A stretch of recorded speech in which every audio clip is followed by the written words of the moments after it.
둘, 셋. 복부 한번. 예. 네. 자, 우리 국회방지 법학회 파이팅 하겠습니다. 국회방지 법학회 파이팅! 파이팅! 최웅진 교수님은 이제 은 교수님께 주로 그 경제의 말씀을 좀 해주시고 뭐 질문은 한 가지 정도 하신 것 같아요. 말미에 네도핑 스포츠 진실성에 영향을 미치는 부분에 대해서 질문을 해주셨습니다. 답변을 준비하실 동안에 김강재 대한변협 학술위원회 부위원장이신 김강재 변호사님의 토론을 들어보도록 하겠습니다. 예, 김광재 변호사입니다. 저는 지금 현재 법무부인 세종에서 근무하고 있고요. 대한변협에서 학술위원회 부위원장을 맡아서 예전에 저희 회장님과 그다음에 다른 우리 교수님들께서 대한변협하고 연합 세미나를 하게 됐습니다. 그게 인연이 돼서 오늘 불러주신 것 같은데 이 부분은 사실 엄주희 교수님 빼고는 아무도 모르는 분야 같아요. 그래서 저도 좀 이렇게 발표문을 보면서 공부한다는 생각을 가지고 공부를 했습니다. 그래서 뭐 선행 연구가 없기 때문에 뭐 토론문을 작성하는 데 있어서도 상당히 어려움이 있는데 발표문을 준비하실 때는 얼마나 어려웠을까 이런 생각을 하면서 저는 이제 간단하게 어떤 이제 질문보다는 저도 이제 다른 모든 분들은 마찬가지로 뇌도핑 금지가 필요한 도핑인가 우리가 도핑 금지에 과연 뇌도핑도 포함을 시켜야 될 것인지 이거에 대해서 간단히 봤는데 세계 반도핑 협회가 내세우는 거는 세 가지 중에서 두 가지를 충족하면 도핑이다 이렇게 이제 한다고 합니다. 그래서 잠재적으로 유익한 효과가 있는가, 그다음 두 번째 운동선수에게 잠재적 건강 위험을 초래하는가, 셋째 스포츠 정신에 위배되는가. 그러니까 이 세 가지 요건을 본다면은 TDCS 기술 같은 경우는 운동 능력이 향상될 수 있다. 이거는 이제 어느 정도 향상되는가는 모르겠지만 하여튼 향상된다는 거는 있는 것 같아요. 그다음에 둘째 잠재적으로 건강 위험이 있는가 이거에 대해서는 아직 정확하게 어느 정도 위험성이 있는지 이거는 좀 더 진전된 연구가 필요한 것 같습니다. 근데 셋째 이 TDCS 기술 같은 경우가 평등과 공정의 스포츠 정신에 위배된다. 이거는 맞는 것 같습니다. 어느 정도 운동 능력이 향상된다면, 특히 정신적인 어떤 집중력이 향상된다면 지적 능력을 사용하는 바둑이나 체스, 뭐 e스포츠 등에서는 이게 스포츠 정신에 위배되는 게 아닌가. 그래서 이렇게 본다면은 세 가지 중에 최소 두 가지 정도는 충족을 하기 때문에 금지되는 반도핑에 포함시킬 수 있는 게 아닌가 이런 이제 생각을 했고요. 그다음에 두 번째는 뇌도핑이 색출 가능한가? 그러니까 우리가 다른 약물 도핑은 뭐 소변이라든가 혈액이라든가 이걸 통해서 가능하지만 과연 뇌도핑이 우리가 색출이 가능한가? 이게 이제 저의 또 궁금증이었거든요.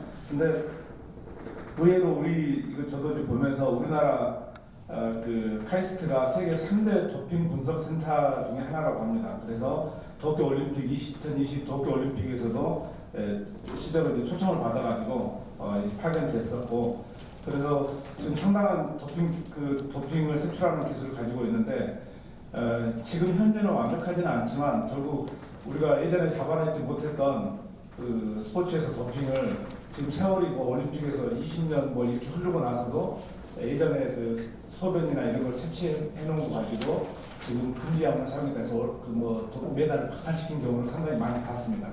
그래서 이게 기술이 급격하게 발전하고 있다는 걸 생각하면 뇌도핑도 충분히 지금은 완벽하지는 않지만 색출이 가능하지 않겠느냐.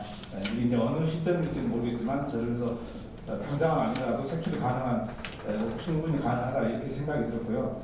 그 다음에 이제 헌법적으로 보면은 뇌도핑이 우리 교수님, 엄주희 교수님께서 여러 가지 이제 다른 기본권도 이야기했는데 교수님이 말씀 안 하신 것만 제가 이제 생각을 해보면 신체를 훼손당하지 않을 권리, 지금 오타가 탈자가 있는데 신체를 훼손당하지 않을 권리와 관련되지 않느냐. 그러니까 우리가 신체의 완전성, 정신의 온전성 이것도 외부로부터 침해당하지 않아야 되는데 우리 지금 뇌도핑이 분명히 건강에 유해하다고 이제 어느 정도 그래도 뭐 아주 입증된 건 아니지만 분명히 유해할 것으로 생각이 됩니다. 근데 그게 이제 어느 정도 유해성이 어느 정도 유해성이 있느냐는 잘 모르겠지만 유해할 것 같기는 해요. 제가 생각해도. 그래서 만약에 이게 신체에 유해성을 주는데도 불구하고 이게 사용 승인을 낸다. 국가가 이제 사용 승인을 내겠죠. 근데 치료 목적으로 하는 거는 뭐 당연하죠. 의료 치료 목적인데 의료 치료 목적이 아닌 상태에서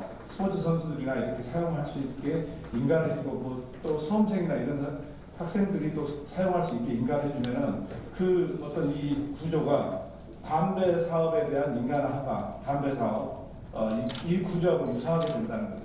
그러니까 유해성이 있는데 이거를 국가가 사용 승인을 해줘가지고 결국에는 그거를 사용하는 사람이 신체에 대해서 신체를 해당하지 않은 것을 침입받지 않느냐 이제 이런 구조가 뛰는데 그래서 이제 복잡한 문제로 이제 넘어가게 됩니다. 그러면은 이제 사인에 대한 기본권 침해고 국가가 기본권 보호 차원에서 이거를 승인을 할 것인가? 그러니까 만약에 철저하게 조사가 안 된 상태에서 승인해주면은 국가가 기본권 보호를 제대로 실행하지 못한 게 아닌가 이런 생각이 들어서 그 부분은 앞으로 현재 전혀 연구가 되지 않기 때문에 역시 우리 엄주희 교수님께서 이 부분도 연구를 해주시자 하는 이야기에서 제가 질문 아닌 질문을 드렸습니다. 그래서 마무리는 뭐 다 뻔한 이야기인데요.